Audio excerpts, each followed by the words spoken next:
Hello, ఈరోజు ఆలు బఠానీ సమోసా ఎలా చేయాలో చూద్దాం. ఆలుగడ్డలు కొంచెం బఠానీ కుక్కర్లో పెట్టేసి ఉడకబెట్టుకోవాలా.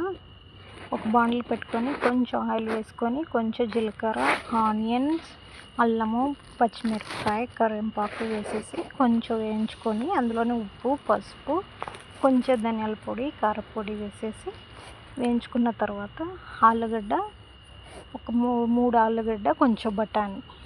నేను ఉడకబెట్టిన ఆలుగడ్డ మొత్తం తీసుకోలేదు, ఇలా బాగా మెత్తగా చేసుకొని ఇలా పట్టుకోవాలి. కొంచెం గరం మసాలా లాస్ట్లో వేసేసి ఇలా కలుపుకోవాలా. ఇలా కలిపేసి పక్కన పెట్టుకోవాలా. చపాతీలాగా చేసుకొని ఇలా సెంటర్కి ఇలా కట్ చేసుకొని ఇలా పెట్టేసుకొని 4 సైడ్లు ఇలా ఒక్కొక్క స్పూన్ పెట్టేసుకొని ఇలా కత్తితో ఇలా కట్ చేసుకొని ఇలా మడుచుకుంటే ఈజీగా చేస్తుంది.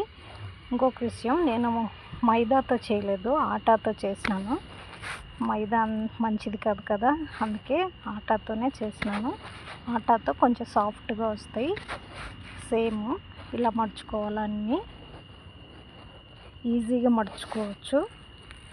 సెంటర్కి ఇలా పెట్టేసుకొని ఫోల్డ్ చేసుకోవచ్చు, లేదంటే ఇట్లా కర్జికాయ కొట్టేసినట్టు అయినా కూడా చేసుకోవచ్చు.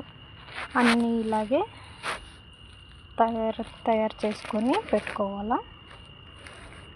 ఈజీగా అయిపోతుంది. ఇలా చేసి పెట్టుకొని డీప్ ఫ్రైకి ఆయిల్ పెట్టుకొని ఆయిల్లో వేసేసుకొని ఆ సైడ్ ఈ సైడు గోల్డెన్ కలర్ వచ్చేంత వరకు వేయించుకొని తీసుకోవడమే. అంతే, ఈజీగా టేస్టీగా చాలా బాగుంటాయి. కాకపోతే సమోసా గట్టిగా ఉంటుంది, అలా గట్టిగా లేకుండా ఇవి సాఫ్ట్గా వస్తాయి అంతే. మిగతాదంతా సేమ్ అట్లాగే ఉంటుంది. అందరికి కూడా ట్రై చేయండి, చాలా టేస్టీగా ఉంటాయి. ఈ వీడియో నచ్చినట్టయితే లైక్ చేయండి, షేర్ చేయండి, సబ్స్క్రైబ్ చేసుకోండి.